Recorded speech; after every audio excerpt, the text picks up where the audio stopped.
Good morning student.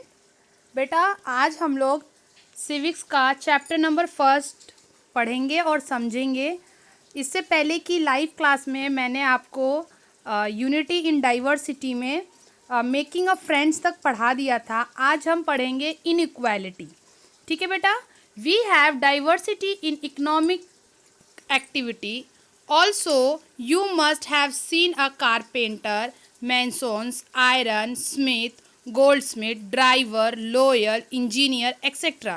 जैसे कि बेटा आप जानते हैं कि हमारे इकोनॉमिकली एक्टिविटी में बहुत तरह तरह के लोग काम करते हैं, जैसे कि कारपेंटर हो गया, ये हमारे मिसनस जो बेटा राज मिस्त्री वगैरह होते हैं, मकान बनाने का काम करते हैं, उनको कहा जाता है। आयरन स्मिथ जो लोहा पिघलाने का काम करते हैं, गोल्ड स्मिथ सोनार वगैरह, ड्राइवर जो हमारे गाड़ी वगैरह चलाते हैं, लॉयर जो वकालत वगैरह करते हैं, इंजीनियर जो इंजीनियरिंग करते हैं। तो ये अलग अलग तरह के लोग काम करते हैं। तो हम यहाँ देख सकते हैं कि वर्क के बेसिस पे भी उनके डाइवर्सिटी होती है कि हर इंसान एक अलग अलग काम प्रोफेशनल एडप्ट करता है, अपनाता है। All this good people are endowed with or have acquire different skill. लेकिन इन सभी कामों के लिए अलग अलग तरह की स्किल होना चाहिए, उस काम को करने का योग्यता होनी चाहिए। But on the other side, लेकिन दूसरी तरफ there are people like a pariah parents also. जैसे कि अब इससे पहले की स्टोरी में हमने देखा था मेकिंग अ फ्रेंड में प्रिया के पापा और मम्मी लेबर्स थे, तो वो लोग बेचारे बहुत ही गरीब थे। तो you must have been children begging at the red light. कभी कभी क्या होता था कि वो लोगों को मजबूर होना पड़ता है कि वो लाल बत्ती के वहाँ पर लोगों से भीख मांगे। बैगिंग मतलब भीख मांगना। They do not get even the basic necessities of life like a cloth, food and home. मतलब उनको जो बेसिक चीज़ जो चाहिए होती हैं लोगों को, कपड़ा, मकान और शेल्टर, घर, तो वो भी उन लोगों के पास अवेलेबल नहीं होता। This is a not diversity. तो इन सब चीज़ों को हम डाइवर्सिटी नहीं कहेंगे कि किसी के पास बहुत ज़्यादा पैसा है, किसी के पास मीडियम पैसा और किसी के पास पैसा ही नहीं है, तो ये हम डाइवर्सिटी नहीं कहेंगे। इसको हम क्या कहेंगे? This is called a inequality, मतलब बराबरी नहीं है।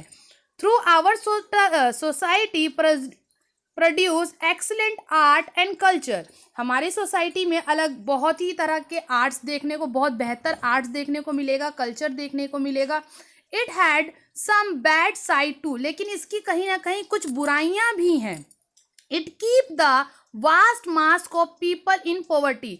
और ये कई बार क्या करता है, बहुत सारे लोगों को गरीबी की रेखा से नीचे लेके चला जाता है। It keep the people illiterate, और लोगों को अनपढ़ बनाने में इसका योग्य रहता है। It is a particularly discriminated again women. और कभी कभी क्या होता है बेटा, हमारे कल्चर, हमारे कुछ ट्रेडिशन चलते आ रहे हैं जिसकी वजह से औरतों को भेदभाव का सामना करना पड़ता है। One of the bad aspect particularly was the system of varnas. Varnas एक बेटा हिंदू रिलीजियस में डिवीजन था, उन चार पार्ट्स में डिवाइड किया हुआ था। These four varnas were the ब्राह्मण, क्षत्रिय, वैश्य एंड शूद्रास। ये चार टाइप के ग्रुप्स के लोगों का डिवीजन था। इन लोगों को चार अलग अलग कैटेगरी में बांटा गया था। It was said that this division were based on the 4 type of work in every society. हर जो समाज में उनके काम के आधार पे उनका डिवीजन किया गया था। Do you know the work of 4 varnas as decided earlier in ancient India? क्या आपको पता है कि ये 4 तरह के जो वर्नास थे, तो इनका काम कौन पुराने समय में डिसाइडेड करता था? तो it was said that this division were based on the 4 type of work in every society.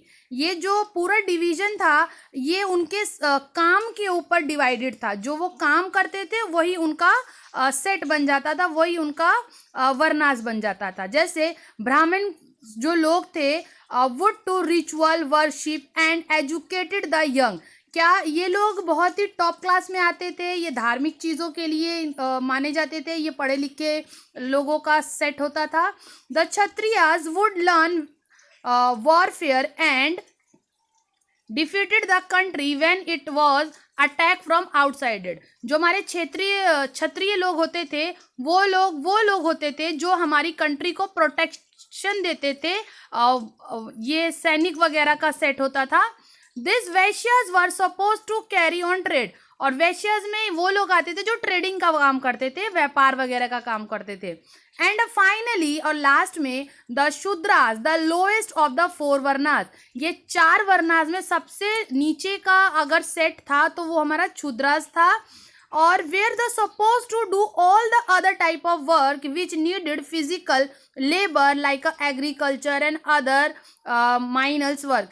ये जो था सबसे लास्ट वाला जो सेट था, इसको बहुत ही लो क्लास माना जाता था, और ये ज़्यादातर फिजिकल वर्क करते थे, जैसे एग्रीकल्चर करते थे या समाज में सफाई का काम करते थे, गंदगी साफ करने का ये लोग काम करते थे। Actually, these aspects of the caste system created inequality in Indian society. ये जो कास्ट सिस्टम था ये हमारे समाज में क्या करता था, अबराबरी का एक लेवल लेके आता था। एक समाज, ऐसा समाज जिसमें किसी की बराबरी ना हो, क्योंकि बेटा कुछ लोग बहुत ज़्यादा ऊपर टॉप क्लास में और कुछ लोगों को उनके काम के बेसिस पे उनको लो क्लास में सेट कर दिया जाता है। However, it's not a true in a case of today's society. लेकिन आज के समय में ये सच नहीं है। We have the choices to choose our profession. आज के टाइम पे हमको ये राइट दिया गया है, हम लोग को ये अधिकार है कि हम अपना प्रोफेशन चूज कर सकते हैं। आप में से कुछ बच्चों को बड़े होकर डॉक्टर बनना होगा, किसी को इंजीनियर बनना होगा, किसी को वकील बनना होगा। तो वी हैव अ चॉइसेस, हमारे पास चॉइस है कि हम खुद से अपना प्रोफेशन, अपना काम डिसाइडेड कर सके। But that time is not choosing, उन्हें चूज करने का राइट नहीं होता था। बाय बर्थ उनके मम्मी पापा जो काम करते थे उनको भी वही काम करना पड़ता था। Today there is a not a inequality by birth but inequality between rich and poor, boy and girl still prevails in our society. आज के टाइम पे इस तरह की इनइक्वालिटी नहीं है, असमानता नहीं है, लेकिन ये आज के समय में गरीबी और अमीरी की असमानता है। किसी के पास ज़्यादा पैसा है, किसी के पास पैसा ही नहीं है। लड़का और लड़की में भेदभाव किया जाता है कि लड़के हैं तो सारे काम करेंगे, गर्ल्स है तो ये काम नहीं करेंगी। तो ये सारी चीज़ें हमारे अभी समाज में है, जिसे अभी हमें इनसे, अपने समाज को इन सब चीज़ों से दूर करना है। Because of the poverty, many people are unable to give educate to their sibling. As result, they could not often get better job. क्या हो रहा है बेटा, लोग बहुत ज़्यादा गरीब हो जाते हैं, पोवर्ट होते हैं, पुअर होते हैं। और वो लोग क्या करते हैं कि उन लोगों के पास इतना पैसा ही नहीं होता है कि वो अपने बच्चों को एजुकेट कर सके या सारे बच्चों को एजुकेट कर सके। घर में 2 या 3 बच्चे हैं तो उनके पास इतना ही पैसा है कि वो एक को एजुकेट कर सके। तो जो बच्चे नहीं पढ़ पाते हैं बेटा, तो उनको अच्छा जॉब नहीं मिल पाता, बड़े होके अच्छा कोई काम नहीं मिल पाता। Still our society women are treated a little better than slave. और आज के समाज में हमारा जो औरतें हैं या औरत का जो सेट है उनको थोड़ा सा अच्छा ट्रीटमेंट मिलता है स्लेव मतलब गुलाम से। Often their own families would consider them fit to cook, work in household, look after their children and nothing else. कि ये मतलब वुमेन से ये मतलब कहा जाता है कि वो घर में खाना बनाए, घर के काम को देखे, बच्चों को देखे और इसके अलावा कुछ ना करे। Our system of government is democratic one. हमारा जो गवर्नमेंट का सिस्टम है वो डेमोक्रेसी है, जिसका मतलब होता है means all equality of all citizen, कि सब बराबर हैं, सभी देश के नागरिक एक समान है। और to put it in another way, it is a mean the end of inequality. मतलब कहने का मतलब ये है कि यहाँ पे असमानताओं को ख़त्म किया जा रहा है।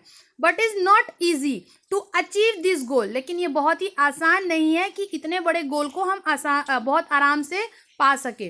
Democracy is the form of government which give people freedom.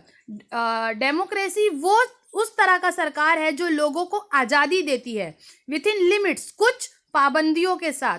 They can do that they want, वो लोगों को आज़ाद करते हैं कि वो जो चाहें वो कर सकते हैं, लेकिन इसका मतलब ये नहीं कि किसी का मर्डर कर दें, इलीगल काम नहीं करें, उसके अलावा किसी को चोट ना पहुंचाए, किसी को हानि ना दें, वो वर्क कर सकते हैं। They can think and say that the like this are this all are related to the idea of equality. ये सारी चीज़ें जो उनको पसंद है अपने पसंद से वर्क करें, और ये सारी चीज़ें क्या हैं, एक आइडिया है बराबरी का।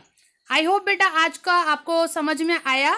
नेक्स्ट क्लास में हम लोग डाइवर्सिटी इन इंडिया पढ़ेंगे। Thank you for watching. Bye बेटा।